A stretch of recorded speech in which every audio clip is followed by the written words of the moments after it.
السلام عليكم ورحمة الله وبركاته. الحمد لله الذي قال ما خلقت الجن والإنس إلا ليعبدون والصلاة والسلام على رسوله قال الله عنه وما أرسلناك إلا رحمة للعالمين وعلى آله وأصحابه أجمعين أما بعد فقد قال الله تعالى في القرآن الكريم بعد أعوذ بالله من الشيطان الرجيم بسم الله الرحمن الرحيم إنما المؤمنون إخوة فأصلحوا بين أخويكم واتقوا الله لعلكم ترحمون. وقال النبي صلى الله عليه وسلم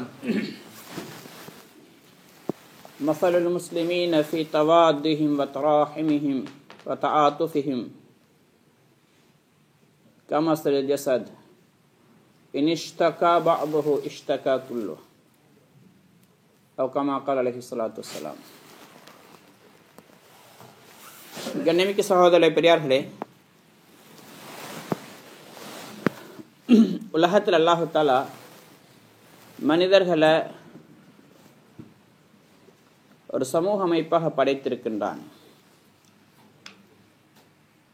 அதிலேயும் குறிப்பாக முஸ்லிம்களை சகோதரர்களாக அல்லாஹ் ஆக்கியிருக்கின்றான்.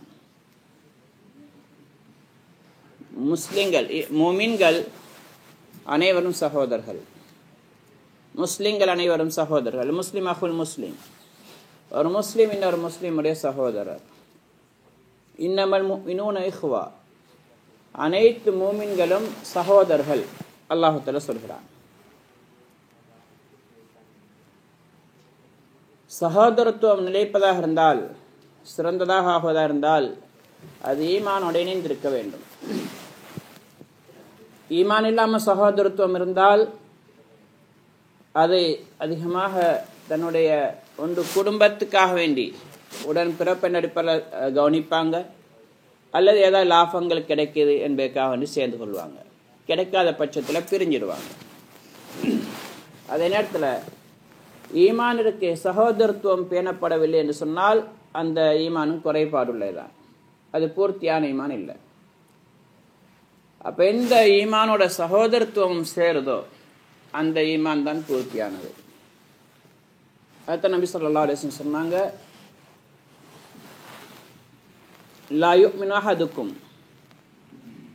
ஹத்தா யுஹிப்ப லி அஹீஹி மா யுஹிப்பு லி நஃப்ஸிஹி. உங்கள் ஒருவர்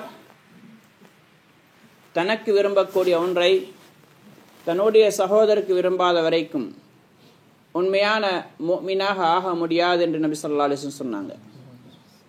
உண்மையான முஃமினாக இருப்பதாக இருந்தால், ஆகுவதாக இருந்தால், ஈமான் பூர்த்தியாக இருந்தால் தனக்கு விரும்பக்கூடிய ஒவ்வொன்றை தன்னுடைய சகோதரருக்கு விரும்பியாக வேண்டும். அந்த அளவுக்கு இஸ்லாம் வலியுறுத்திருக்குது. இதே மாதிரி நபி ஸல்லல்லாஹு அலைஹி வஸல்லம் இன்னொரு இடத்துல சொன்னாங்க, வல்லதி நஃப்ஸி பியதி லன் தத்குலு ஜன்னத ஹத்தா துமினு வலா துமினு ஹத்தா தஹாப்பு. சொன்னாங்க, எவனுடைய கையில் என்னுடைய ஆத்மா இருக்கின்றதோ அந்த அல்லாஹ்மை சத்தியமாக, எதுவரைக்கும் நீங்க ஈமான் கொள்ள மாட்டீங்களோ அது வரைக்கும் நீங்க சொர்க்கம் நுழைய மாட்டீங்க. தெளிவான விஷயம். ஈமான் இல்லாமல் யாரும் சொர்க்கம் நுழைய முடியாது. ஈமான் இருந்தால் தான் சொர்க்கம் நுழைய முடியும். அதை நபி ஸல்லல்லாஹு அலைஹி வஸல்லம் சொன்னாங்க. அதுக்கு பிறகு சொன்ன வலா துமினு ஹத்தா தஹாப்பு, எதுவரைக்கும் நீங்க ஒருத்தர் அன்பு கொள்ள மாட்டீங்களோ, ஒருத்தரை ஒருத்தர் நேசிக்க மாட்டீங்களோ, அது வரைக்கும் நீங்க ஈமான் கொள்ள மாட்டீங்க. இந்த ஹதீஸை வச்சு அதிகமான உலமாக்கள், ஹதீஸுடைய விரிவுரையாளர்கள் சொல்றாங்க, ஒரு முஸ்லிம் இன்னொரு முஸ்லிமை நேசிக்கிறது வாஜிப், கட்டாயம். ஏண்டா அது இல்லாமல் ஈமான் பூர்த்தி ஆகாது. ஈமான் பூர்த்தியாக சொர்க்கம் போக முடியாது. அப்போ ஈமானை பூர்த்தி செய்கிறது கட்டாயம். எனவே ஒரு முஸ்லீம் இன்னொரு முஸ்லீமை நேசிக்கிறது இது வாஜிப். அதுக்கு பிறகு நபி ஸல்லல்லாஹு அலைஹி வஸல்லம் கேட்டாங்க, அவலா அதுல்லுக்கும் அலா ஷைஇன் اذا فعلتموه فيما بينكم تحاببتم افسு السلام بينكم. நாங்கள் ஒரு விஷயத்தை உங்களுக்கு அறிவித்து தரட்டுமா, அதை நீங்கள் செய்வீங்கன்னு சொன்னால் உங்களுக்கு மத்தியில் ஒருத்தருக்கு ஒருத்தர் அன்பு நேசம் பரவும்னு சொன்னாங்க. அது என்ன? அதுக்கு பிறகு நபி ஸல்லல்லாஹு அலைஹி வஸல்லம் சொன்னாங்க, அஃப்சு ஸலாம பைனக்கும், உங்களுக்கு மத்தியில் சலாத்தை பரப்புங்கள், சலாமை பரப்புங்கள், அதிகமாக சலாம் சொல்லுங்க. தெரிஞ்சவங்க தெரியாதவங்க, அறிமுகம் உள்ளவங்க அறிமுகமற்றவர்கள் யாராக இருந்தாலும் சரி, முஸ்லிம் என்று தெரிந்தால் அறிந்தால் கட்டாயம் சலாம் சொல்லணும். சலாம் சொல்வது ஃபர்து அல்ல, ஆனால் இதன் மூலமாக ஃபர்தான ஒரு விஷயம், வாஜிபான ஒரு விஷயங்களுக்கு கிடைக்கிது. சலாம் சொல்ல சுன்னத்தை பதில் சொல்வது வாஜிப், ஆனால் அதே நேரத்தில் சலாம் சொல்வதன் மூலமாக அதிகமாக சலாத்தை பரப்புறதுனால தங்களுக்கு மத்தியில் அன்பு நேசம் என்ற வாஜிப் உண்டாகுது. இதன் மூலமாக ஈமான் பூர்த்தியாகுது. मुहतरम हज़रात, अल्लाह पाक ने दुनिया का निज़ाम एक समाजी ज़िंदगी बनाया है. एक ख़ानदान, कबीले सब मिल के ज़िंदगी गुजारने का निज़ाम अल्लाह ने बनाया है. और इन निज़ाम को बाकी रखने के लिए भाईचारगी का हुक्म अल्लाह पाक ने फरमाया. भाईचारगी का हिफाजत ज़रूरी है और भाईचारगी आपस में मुसलमानों के अंदर बहुत अहम है. इसलिए अल्लाह पाक फरमाता है, इन्नमल मुमिनून इख्वा, सारे ईमान वाले भाई भाई हैं. एक दूसरा, एक मुसलमान है, किसी भी मुल्क का हो, किसी ज़ुबान का हो, किसी भी रंग का हो, दूसरे के मुसलमान भाई का भाई बन जाता है. और अल मुस्लिम अखुल मुस्लिम, एक मुसलमान दूसरा मुसलमान का भाई है. तो इस भाईचारगी की हिफाजत बहुत ज़रूरी. एक दूसरे से मोहब्बत करना ये ज़रूरी है. ईमान और भाईचारगी का अल्लाह ने जमा फरमाया, इन्नमल मुमिनून इख्वा, अल मुस्लिम अखुल मुस्लिम. आपस में इनके रिश्तेदारी को अल्लाह ने जोड़ा है. कहते हैं मुफस्सिरीन हजरात, ईमान और भाईचारगी हो फिर उसका ईमान मुकम्मल होता है. जहाँ ईमान है भाईचारगी नहीं है, अपने भाई के साथ ताल्लुकात नहीं, मोहब्बत नहीं, तो वो पूरा मुकम्मल ईमान वाला नहीं है. अगर भाईचारगी है, भाई का देखभाल करता है, उसका काम करता है, उसके साथ देता है सब कुछ, लेकिन ईमान नहीं है, वो भी अधूरा है. ईमान के बगैर भाईचारगी हो वो सिर्फ अपनी नफसी ख्वाहिशात के वास्ते होगा. या तो रिश्तेदार होने के नाते से सगे भाई हैं, या तो उससे कोई उम्मीद वाबस्ता है, उस वजह से उसका भाई का बंदोबस्त या उसका बर्ताव करेगा. अगर ईमान के साथ है तो वो कुछ मिले या न मिले फिर उसका भाईचारगी का मुजाहरा करेगा. और ये जो मोहब्बत है अपने भाई के साथ, मुसलमान के साथ, ये वाजिब हैं, ये ज़रूरी हैं. क्योंकि अल्लाह के नबी सल्लल्लाहु अलैहि वसल्लम ने फरमाया, ला युमिनु अहदुकुम हत्ता युहिब्ब लि अखीहि मा युहिब्बु लिनफ्सिहि. जिस बात को अपने लिए पसंद करता है, उस बात को अपने भाई के लिए भी जब तक पसंद नहीं करेगा उस वक्त तक उसका ईमान मुकम्मल नहीं होगा. ईमान का मुकम्मल होना फ़र्ज़ आइन है, वाजिब है, फ़र्ज़ आइन है, इसमें कोई शक नहीं. तो इस ईमान का मुकम्मल होने के लिए ज़रूरी है कि अपने भाई से मोहब्बत करना, तो फिर वो भी वाजिब हो जाता है.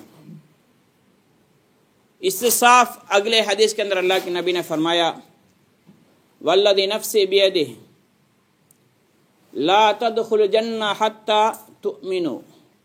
फरमाया, जिसके कब्ज़े में मेरी जान है उसकी कसम, आप जब तक ईमान नहीं लाओगे उस वक्त तक जन्नत में दाखिल नहीं हो सकते. जन्नत के दाखिला के लिए ईमान शर्त है. और आगे फरमाया, वला तुमिनु हत्ता तहाब्बु, और उस वक्त तक आपका ईमान नहीं लाएंगे, ईमान मुकम्मल नहीं होगा जब तक अपने भाई के साथ मोहब्बत का मुजाहरा न करे, मोहब्बत न करे आपस में। तो ईमान मुकम्मल होने के लिए शर्त है, ज़रूरी है कि आपस में जोड़ मोहब्बत, अपने भाई के साथ मोहब्बत करना, उसके लिए खैर खाई करना, ये भी ज़रूरी वाजिब हैं। इसके बगैर ईमान मुकम्मल नहीं होगा। आगे फरमाया वला अदुल्लुकुम अला शैइन इज़ा फ़अल्तमूहु फ़ीमा बैनकुम तहाबबतुम, अगर मैं ऐसी बात का बताऊं जिस पर अमल करने की वजह से आपके आपस में जोड़ पैदा होगा, एक दूसरे से मोहब्बत करना शुरू करोगे। फरमाया अफ़्सुस सलाम बैनकुम, आपस में सलाम को फैलाओ, जिससे भी मुलाकात करे मुसलमान हो तो सलाम करो। सलाम का पहल करना सुन्नत है, जवाब देना वाजिब है, लेकिन सलाम का फैलाना ज़रूरी है, जिसकी वजह से वाजिब वजूद में आता है। वह क्या है? आपस में जोड़, और इसकी वजह से ईमान पूरा होता है। अहगनिमिक सहोदरले प्रियारले, ಇಸ್ಲಾಮಿಯ ಉಖುವತುಲ್ ಇಸ್ಲಾಂ, இஸ்லாமிய சகோதரத்துவம் இருக்குது, இது மிக முக்கியமானது. எந்த அளவுக்கு முக்கியம் என்று சொன்னால், பிறப்பு அதாவது உடன்பிறப்பு உடைய சொந்தத்தை விடவும் இஸ்லாமிய பந்தம் உறுதிமிக்கது. உடன்பிறப்புடைய அதனுடைய மதிப்பும் கூடத்தான், ஆனால் இஸ்லாமிய உறவு இருக்குதே அது உறுதிமிக்கது. ஒருத்தர் சகோதரர் தான், ஆனால் முஸ்லீம் அல்ல. இன்னொருத்தர் அந்நியர், யார் என்றே தெரியாத முஸ்லீம். அப்போ இவரை விட அவர் நெருக்கமானவர், இவரை விட அவர் உரிமையுள்ளவர். ஆனால் அதே நேரத்தில் சகோதரராக இருக்கிறார், முஸ்லீமாக இருக்கிறார், உரிமை கூட. அப்போ ஒவ்வொரு முஸ்லீம் இன்னொரு முஸ்லீமுடைய சகோதரர். இந்த சகோதரத்துவம் உறுதிமிக்கது. இதை நபி ஸல்லல்லாஹு அலைஹி வஸல்லம் அவங்க உருவாக்கினாங்க, பாதுகாத்தாங்க. மதீனாவுக்கு போனதுக்கு பிறகு மக்காவுடைய காலத்திலும் கூட நபி ஸல்லல்லாஹு அலைஹி வஸல்லம் சஹாபாக்களுக்கு மத்தியில், மக்கால் இஸ்லாத்தை ஏற்றுக்கொண்டவர்களுக்கு மத்தியில் சகோதரத்துவத்தை உண்டாக்கினாங்க. ஒருத்தரோடு இணைச்சி கொண்டாங்க. ஒரு பலகீனமானவரோட கொஞ்சம் ஒரு வசதியானவரை, கொஞ்சம் சக்தி மிக்கவரோட சேர்த்து கொண்டாங்க. மதீனாவுக்கு போனதுக்கு பிறகும் நபி ஸல்லல்லாஹு அலைஹி வஸல்லம் அவங்க அதை இன்னும் வளர்த்தாங்க. எப்படின்னா, மதீனாவில் அவுஸ் ஹஸ்ரஜ் 2 கோத்திரத்தினர் இருந்தாங்க. அவங்க தங்களுக்கு மத்தியில் நீண்ட காலம், இவங்க கஹ்தானிகள், யமனை சேர்ந்தவங்க, பிறகு மதீனாவில் குடியேறி இருந்தாங்க. நீண்ட காலமாக அந்த 2 பெரிய கபீலா, ஒன்று அவுஸ் இன்னொன்று ஹஸ்ரஜ், இவங்களுக்கு மத்தியில் பரம விரோதம் இருந்துச்சு. இஸ்லாம் வரைக்கும், இஸ்லாம் போகும் வரைக்கும் அவங்களுக்கு மத்தியில் சண்டைகள், சச்சரவுகள், கொலையும் கொள்ளையும் பழிவாங்கிறதும் போட்டி பொறாமை எல்லாம் இருந்துச்சு. நபி ஸல்லல்லாஹு அலைஹி வஸல்லம் அவங்க என்ன செஞ்சாங்க, முதல்ல போய் அவங்களுக்குள்ளால சகோதரத்துவத்தை உண்டாக்கினாங்க. அவங்களுக்குள்ள ஒருத்தர் அவுஸ் ஒருத்தர் ஹஸ்ரஜோட ஒருத்தர் சகோதரன் ஆக்கிட்டாங்க.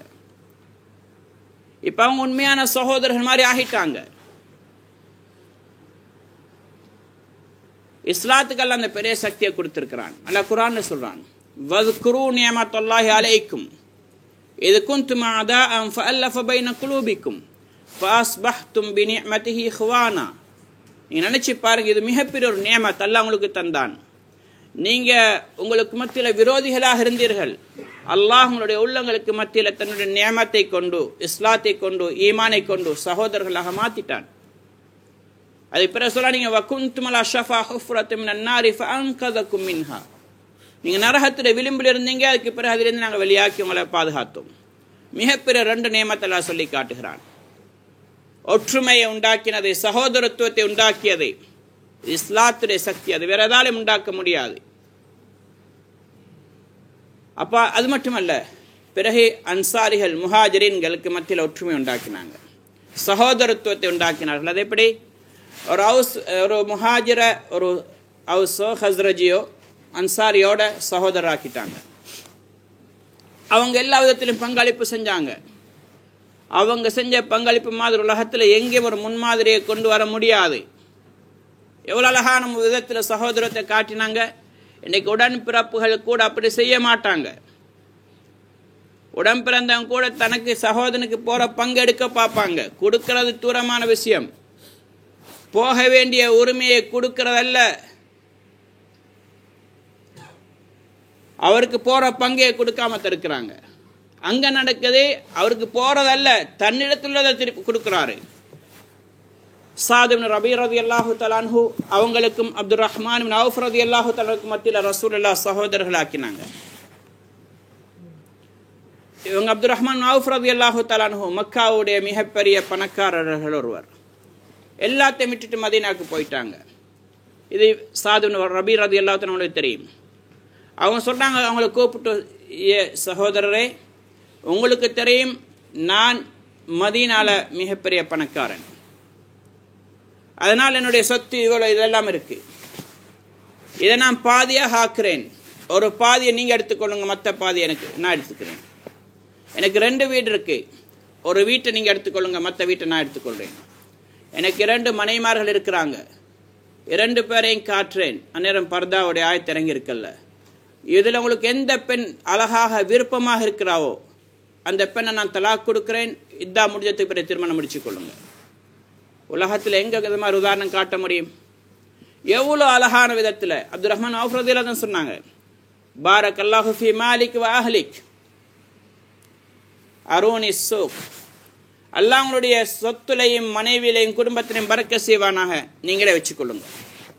எனக்கு பஜாருக்கு போகிற வழியை காட்டுங்க, நான் அதை பார்த்துக்கிறேன்னு சொன்னாங்க. இன்றைக்கிண்டா ஒரு மனைவி தந்தா 2ஆம் மனையும் எடுத்துக்கொள்வான், பாதி சொத்தை கொடுத்துட்டு அதையும் வாங்கிக்கொண்டு இன்னும் கொஞ்சம் எடுத்துக்கொள்ள பார்ப்பாங்க. இன்றைக்கி அப்படி தான் நடக்குது. உதவி செஞ்சவரே அமுக்க பார்க்குறாங்க. கடையில் இடம் கொடுத்தாரு, கடையை எழுதி எடுத்துடுறாங்க. இன்றைக்கி மக்கள் கேட்குறாங்க, இன்றைக்கி அந்த சாத் இப்னு ரபீ மாதிரி சகோதரர்களுக்கு எங்கே போனாங்க? அப்போ அதுக்கு பதில் சொல்கிறாங்க, அப்துர் ரஹ்மான் இப்னு அவுஃப் எங்கே போனார், அங்கே தான் சாத் இப்னு ரபீ போயிட்டார். அப்படின்டா தாரஞ்சொல்லி பாஞ்சு எடுத்துக்கொள்ளல. அவங்க தன்னுடைய நிர்பந்தத்தை பார்த்தாங்க, தனக்கு சம்பாரிச்சு கொள்ளலண்டா அதை எடுக்க போகல. இன்றைக்கு அப்துர் ரஹ்மானும் இல்லை, சாத் இப்னு ரபீயும் இல்லை. ஒரு சலஃபி, ஒரு இறை நேசர் வந்தார், வந்து கேட்டார், அல்லாஹ் குர்ஆன்ல சொல்றான், ஒரு முஸ்லிம்களை பற்றி எல்லாம் சொல்றான், அவங்க தன்னுடைய காசி பணத்தை பிஸ்ஸிர் யுன்ஃபிகுன அம்வாலஹும் பில்லைலி வன்ஹாரி சிர்ரம் வ அலானியத்தன், அந்த மூமின்களை பற்றி எல்லாம் சொல்றான், அவங்க தன்னுடைய சொத்துக்களை ரகசியமாகவும் பரகசியமாகவும் இரவுலையும் பகல்லையும் செலவழிக்கக்கூடிய மக்கள். இன்னும் மூமின்களை பற்றி எல்லாம் சொல்றான், தன்னுடைய சகோதரருக்கு வாரி வழங்குவாங்க, இரவு பகண்டு பார்க்க மாட்டாங்க, ரகசியம் பரகசியம் இல்லை, எப்பவும் கொடுப்பாங்க. இப்போ இந்த ஆயத்தின்படி அமல் செய்கிறவங்க எங்கன்னு கேட்டாங்க. அப்போ சொன்னாங்க, ஸஹப மஅல்லதீன லா யஸ்அலூன அன்னாஸ இல்ஹாஃபா. இன்னொரு ஆயத்தில் அல்லாஹ் சொல்றான், லா யஸ்அலூன அன்னாஸ இல்ஹாஃபா, மக்கள்கிட்ட போய் கெஞ்சி கொண்டிருக்க மாட்டாங்க, மக்கள்கிட்ட போய் கையேந்த மாட்டாங்க. அப்படியான கூட்டம் எங்கே போச்சு, அங்கே இவங்களும் போயிட்டாங்க.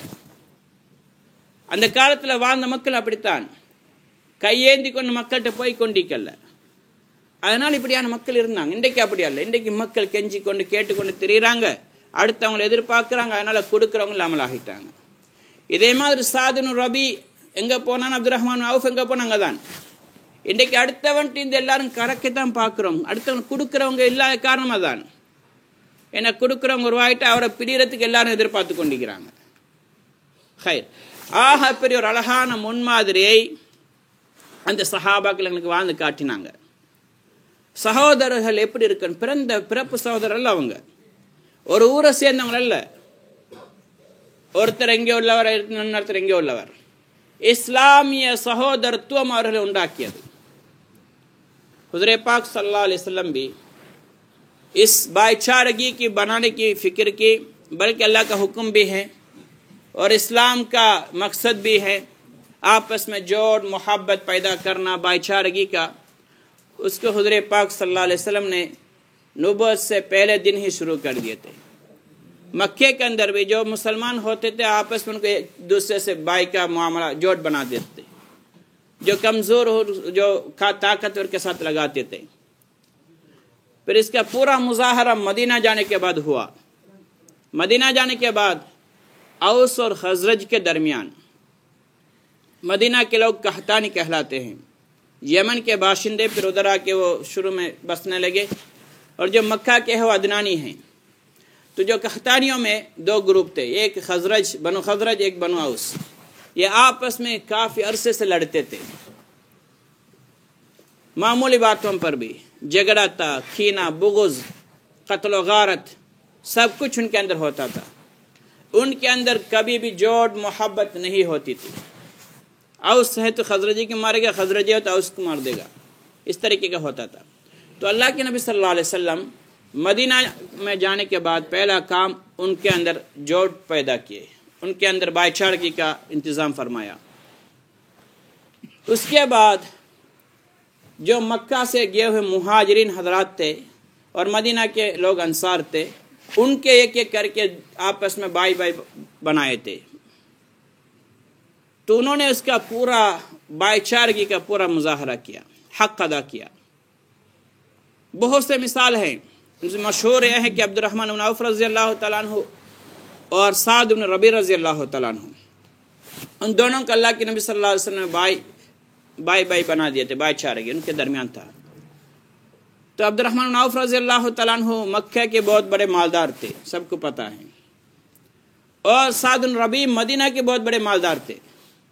انہوں نے کہا تھا عبد الرحمن بن عوف رضی اللہ تعالیٰ عنہ سے، بھائی آپ کو پتہ ہے کہ میں مدینہ کے بہت بڑا مالدار ہوں، اللہ نے بہت کچھ مجھے نوازا ہے، ابھی آپ کو اور مجھے اللہ کے نبی نے بھائی بنا دیے ہیں، اس لیے یہ میرا جو مال ہے اس میں آدھا کرتا ہوں، 2 حصہ کرتا ہوں، ایک حصہ آپ لے لیجئے، دوسرا حصہ میں لے لیتا ہوں۔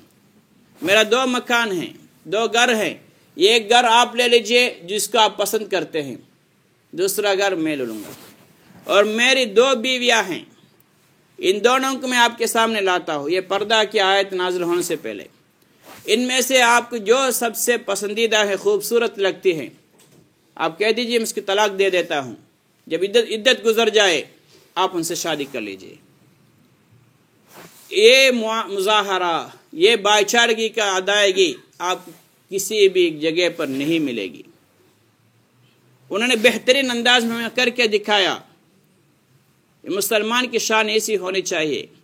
آج جو سگے بھائی ہیں، اپنا مال اس کا دینا تو دور کی بات ہے، اس کا جو میراث کا حق ہے اس کو بھی لوگ نہیں دیتے، اس کو روکتے ہیں، بھائی کی بہن کی حق مارتے ہیں۔ یہ بھائی چارگی نہیں، ایمان کی کمی کی علامت ہے۔ تو اس واقعہ کے پیچھے علماء کرام لکھتے ہیں، آج لوگ پوچھتے ہیں وہ سعد بن ربیع بھائی چارگی کے اتنے حق ادا کرنے والے لوگ آج کہاں چلے گئے؟ وہ جواب دیتے ہیں جہاں وہ عبد الرحمن بن عوف چلے گئے ادھر ہی۔ عبد الرحمن بن عوف نے کیا کہا؟ کہا اللہ آپ کے مال میں اور آپ کے اہل میں برکت عطا فرمائے، آپ رکھ لیجئے، مجھے بازار دکھا دیجئے، میں جا کے کاروبار کروں۔ آج اگر ہمیں کہا جاتے تو اس کا آدھا حصہ تو لے لیں گے، پھر دوسرا آدھا حصہ بھی لینے کے چکر میں پڑیں گے۔ ایک بیوی لے لیں گے، کچھ عرصے میں دوسرے بیوی کی بھی اپنے ہاتھ میں لینے کی کوشش کریں گے۔ آج ایسا ہی ہوتا ہے، اس کے پاس کچھ نہیں تھا، کاروبار میں شامل کر لیا مدد کرنے کی خاطر، کچھ عرصے کے بعد اپنے نام میں لکھ کے اس کا باہر کر دیا ہے۔ مسلمان کرتا ہے۔ اس لیے انہوں نے کہا کہ عبد الرحمن جہاں گئے وہ لالچ نہیں تھے، انہوں نے دیکھا مجھے کام کرنا آتا ہے، میں ان کے مال کیوں لوں، مجھے راستہ دکھا دیجئے، آپ کو اللہ برکت عطا فرمائے۔ جہاں عبد الرحمن گئے ادھر سعد بن ربیع بھی چلے گئے۔ آج ہم بھی عبد الرحمن جیسے ہوتے تو سعد بن ربیع بھی بہت ہوتے۔ ایک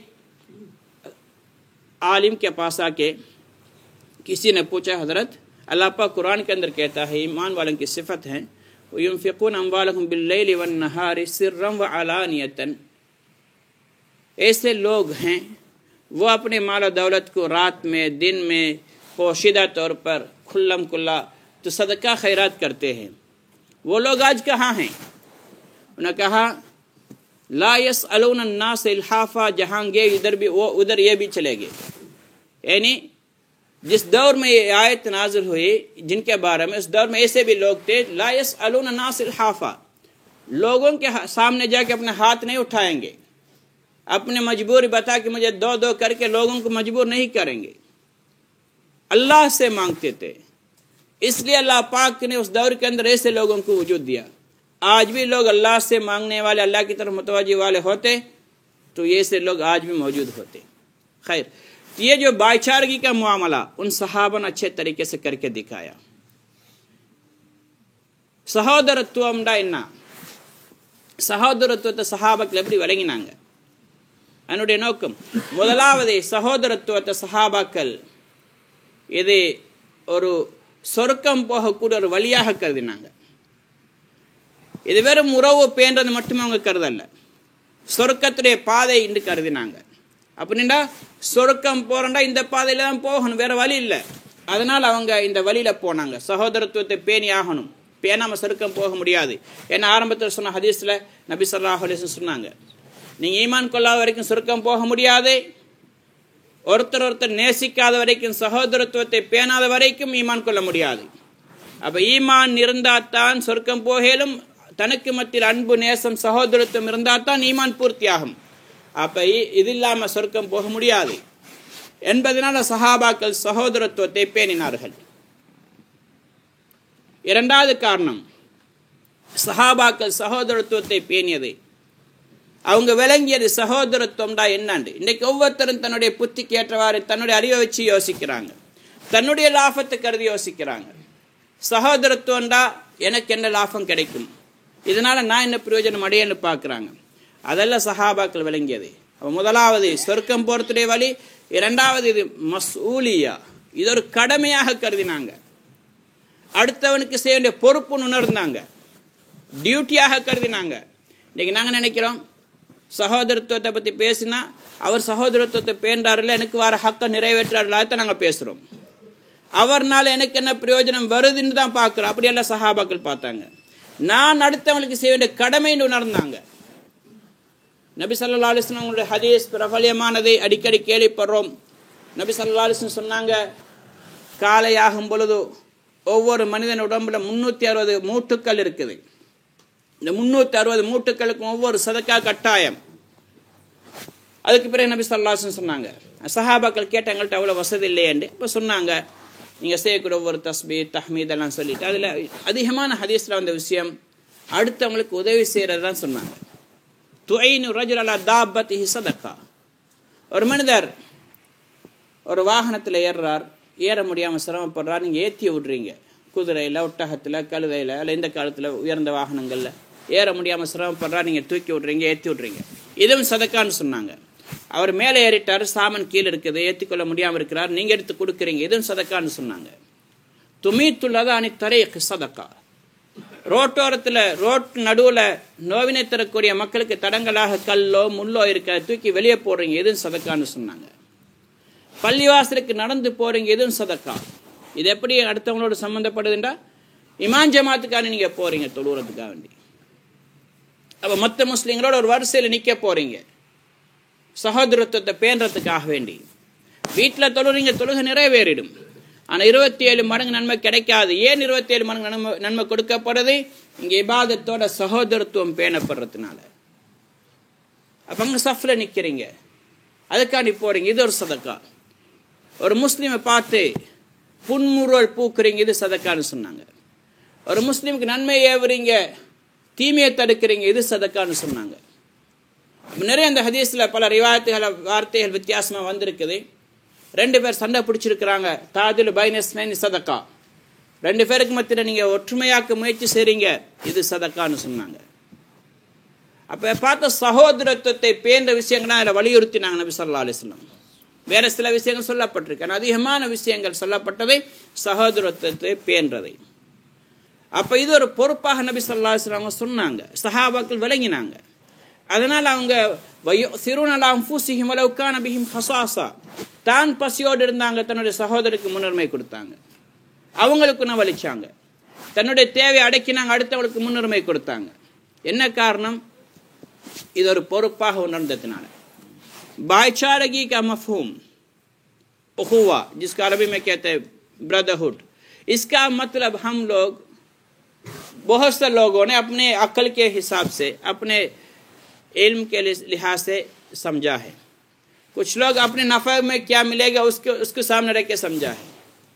بھائی چارگی ہے تو اس سے ہمیں نفع ملنا چاہیے، وہ ہمیں مدد کرے، میرے کام پورا کرے، میں پریشان ہو وہ میرے ساتھ دے، میرا فاقہ اس کو وہ بند کرے، اس طریقے کا خیال ہمارے اندر ہے۔ لیکن صحابہ جو وحی کے دور کے لوگ تھے، قرآن نازل ہوتا تھا، نبی صلی اللہ علیہ وسلم اس کی تشریح کرتے تھے، اس دور کے صحابہ نے کیا سمجھا ہے؟ بھائی چارگی پہلے انہوں نے سمجھا یہ طریق الجنہ، جنت تک پہنچنے کا ایک ہی راستہ ہے، کیونکہ اللہ کے نبی صلی اللہ علیہ وسلم فرمایا جب تک تم لوگ ایمان نہیں لاؤ گے اس وقت تک جنت میں داخل نہیں ہوں گے، جب تک آپ کا بھائی چارگی پورا نہ ہو، ایک دوسرے سے محبت کا ادا نہیں کریں گے تو آپ کا ایمان مکمل نہیں ہوگا، تو اس کے بغیر جنت میں داخل نہیں ہو سکتے۔ اس لیے وہ جنت میں جانے والے تھے، اس کی تیاری کر رہے تھے، اس کو بھی فرض سمجھا، اہم سمجھا، یہ میرے لیے ضروری ہے، تو اس راستے کو انہوں نے اختیار کیا۔ دوسرا، یہ مسئولیہ ہیں، ذمہ داری ہیں، یہ نہیں کہ دوسروں سے فائدہ اٹھانے کی چیز ہے۔ آج پورے دنیا کے اندر یہی بڑا مسئلہ ہے، ہر شخص چاہتا ہے دوسرا میرا حق ادا کرے، مجھے جو ملنا ہے وہ ملے، مجھے دوسروں کو جو دینے کا وہ نہیں، اس کا کوئی پرواہ نہیں، اس لیے بڑی پریشانیاں ہیں، جنگ ہے۔ تو کہتے کہ انہوں نے سمجھا یہ میری ذمہ داری۔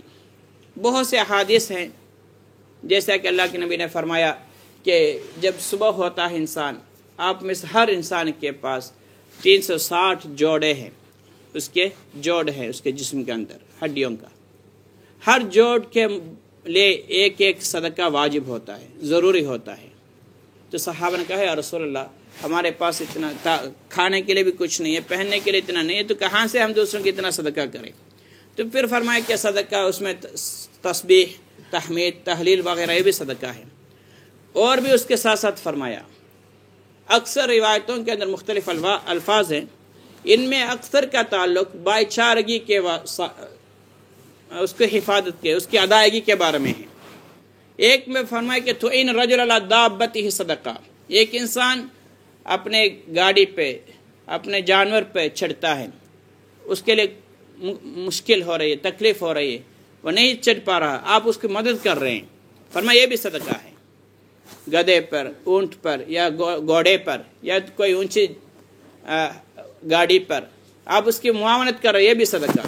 اس نے چڑھ گیا لیکن سامان نیچے رہ گیا، اس کو اٹھانے کی ضرورت پڑی، آپ سے کہا، آپ نے اس کی مدد کیا، یہ بھی صدقہ ہے۔ اور اماطۃ الاذی عن الطریق صدقہ، راستے میں جو مسلمان کے لیے تکلیف دینے والی چیز کو ہٹانا، یہ بھی صدقہ۔ اور فرمایا نماز کے لیے مسجد میں جا رہے باجماعت ادا کرنے کے لیے بھی صدقہ۔ پھر یہاں اس میں کیا ہے بھائی چارگی کا؟ بھائی چارگی اس کے اندر یہ ہے کہ اپنے گھر پہ نماز پڑھیں گے تو ہو جائے گی، لیکن مسجد میں آپ جا رہے ہیں کہ ادھر جا کے ایک صف میں کھڑے ہوں گے، سب مل کے نماز پڑھیں گے، اس کے لیے 27 گنا زیادہ ثواب ہے، اور آپ کا جانا بھی صدقہ ہے۔ اور فرمایا اپنے بھائی کو مسکراہٹ کے ساتھ اس کے چہرے کو دیکھنا، یہ بھی صدقہ ہے۔ اور اس کی ایک دوسرے کے درمیان لڑائی پیدا ہو گئی، صلح کرا رہا ہے، یہ بھی صدقہ ہے۔ ایسے ہی بہت سی باتیں اللہ کے نبی صلی اللہ علیہ وسلم نے حدیث کے اندر فرمایا کہ اس کے ذریعے آپ کا جوڑوں کا حق ادا ہوگا، تو اس کے بھائی چارگی حفاظت اور ادائیگی ہے۔ اور بھی بہت سے احادیث ہیں۔ ಇದೇ மாதிரி ಸಹೋದರರೇ ಪ್ರಿಯರೇ, ಸಹೋದರತ್ವತೆ ಸಹಾಬಾಕ್ಕಿൽ ಇನ್ನೊരു വിധത്തിൽ വിലങ്ങിനാങ്ക ஒன்று இது ஒரு சொர்க்கத்துடைய வழி, இரண்டாவது இது ஒரு கடமை, மூன்றாவது இதன் மூலமாகத்தான் தங்களுக்கு மத்தியில் அன்பு நேசம் உண்டாகுது, அல்லாஹ்வுடைய அருள் அல்லாஹ்வுடைய நேசம் கிடைக்கும். நிறைய ஹதீஸ் இருக்கு, நான் சுருக்கமாக சொல்றேன். அல்லாஹ் தஆலா சொல்றான், வஜபத் முஹப்பதி லில் முத்தஹாப்பீன ஃபிய வல் முத்தஸாவிரீன ஃபிய வல் முத்தஜாலிஸீன ஃபிய. என்னுடைய நேசம் யார் ஒருத்தர் சந்திச்சுக்கிறாங்க அல்லாஹுக்காக வேண்டி, எனக்காக வேண்டி நேசிக்கிறாங்களோ, சந்திக்கிறாங்க, அவங்களே நான் நேசிக்கிறது கட்டாயம். எனக்கான ஒருத்தர் அன்பு கொள்றாங்க, அவங்கள நான் நேசிக்கிறேன், என்ன மீது கடமை. இதே மாதிரி எனக்காக உட்கார்ந்து இப்படி பேசிக்கொண்டிருக்கிறாங்க, இவங்களை நேசிக்கிற மீது கடமை நல்லா சொல்றாங்க. இதெல்லாம் சகோதரத்துவத்தை வளர்க்கக்கூடிய விஷயங்கள். சகோதரர் நிறைய ஹதீஸ் இருக்கு. ரசூல் ஸல்லல்லாஹு அலைஹி வஸல்லம் சொன்ன, ஒரு மனிதர் தன்னுடைய பக்கத்து ஊரில் இருக்கக்கூடிய சகோதரர் சந்திக்க போனாங்க. முந்தைய சமுதாயத்தில் நடந்த சம்பவத்தை சொன்னாங்க. அல்லாஹ் ஒரு மலக்க பின்னால் அனுப்பினான். இப்போ கேட்டாங்க, எங்கே போகிறீங்க? சொன்னாங்க, இந்த இடத்துல இந்த ஊரில் ஒரு சகோதரர் இருக்கிறார், அவர் சந்திக்க போகிறேன். உங்களுக்கு மத்தியில் ஏதாவது கொடுக்கல் வாங்கல் இருக்குதா அல்லது ஏதாவது வேறு ஏதாவது விஷயங்களுக்கு இருக்க நீங்கள் போகிற நோக்கம்? அவர் சொன்னார், இல்லை, வலாக்கின் அஹ்பப்துஹு ஃபில்லா, நான் அல்லாஹ்வுக்கான ஒரு நேசிச்சிருக்கிறேன், அதற்கான சந்திக்க போகிறேன். இவங்க சொன்னாங்க, ஆனால் ரசூலும் மின் அல்லாஹ், அல்லாஹ்வுடைய புறத்தில் தூதுவர், அல்லாஹு தஆலா சொல்கிறான், அல்லாஹும் உங்களை நேசிக்கிறான். நீங்கள் அல்லாஹுக்கான அவரை நேசிச்சிங்க, இன்னொரு சகோதரரை, அதனால் அல்லாஹ் உங்களை நேசிக்கிறான் அந்த மலக்கு மூலமாக அல்லாஹ் செய்தி அனுப்பினான். அப்போ அல்லாஹுக்கான ஒருத்தர் நேசிக்கிறான், அல்லாஹ் நேசிக்கிறான்.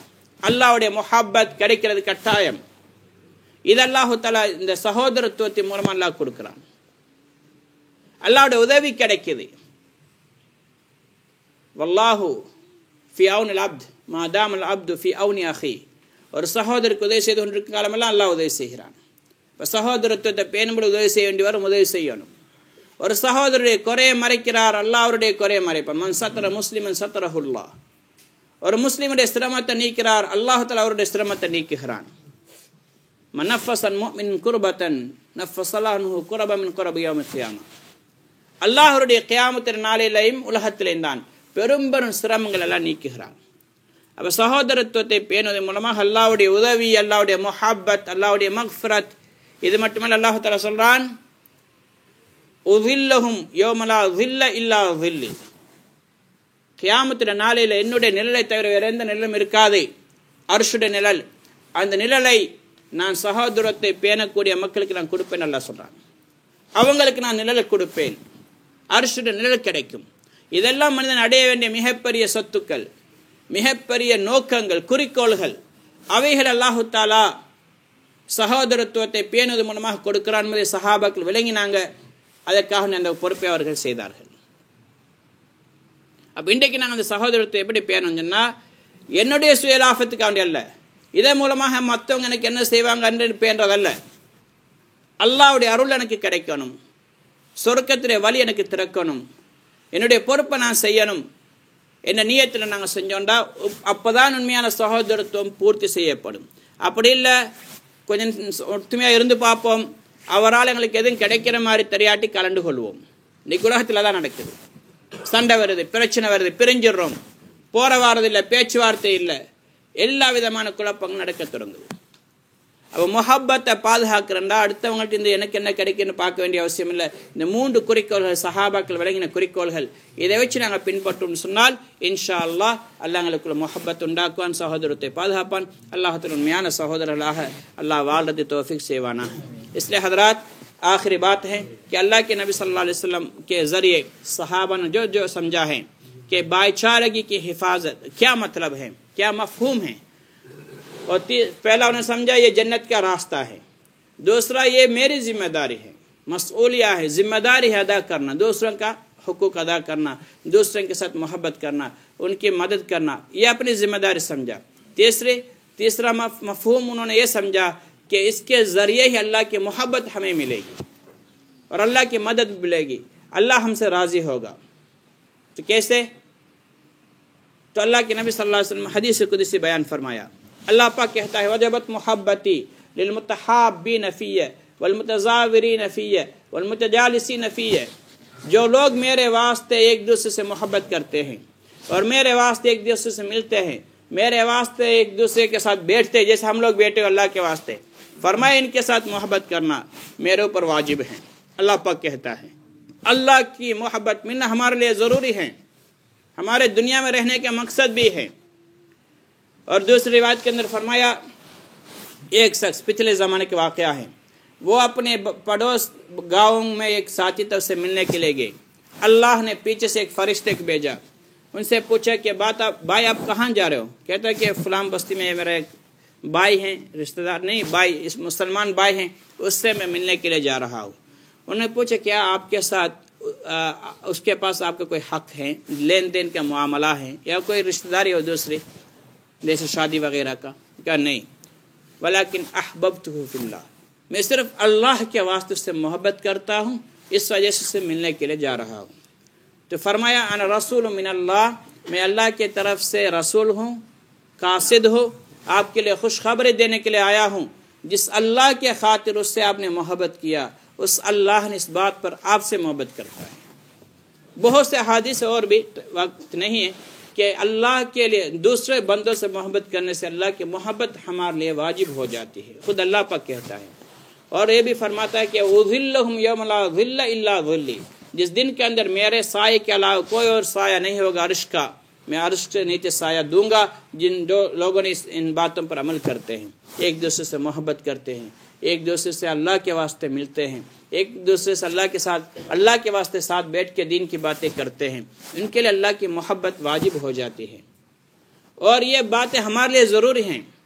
اور آگے فرمایا جس نے اپنے بھائی کی مدد کرتا رہتا ہے اللہ پاک اس کی مدد کرتا ہے، اور جس اپنے بھائی کے عیب کو چھپاتا ہے اللہ پاک اس کے عیبوں پر پردہ ڈال دیتا ہے، اور جو اپنے بھائی کی مدد کرتا ہے اس کی پریشانی کی دور کرتا ہے، تکلیف کو دور کرتا ہے، تنگی کو دور کرتا ہے، اللہ پاک اس کی حاجتوں کو، پریشانیوں کو، ضرورتوں کو اللہ پاک پورا کرتا ہے، دور کرتا ہے۔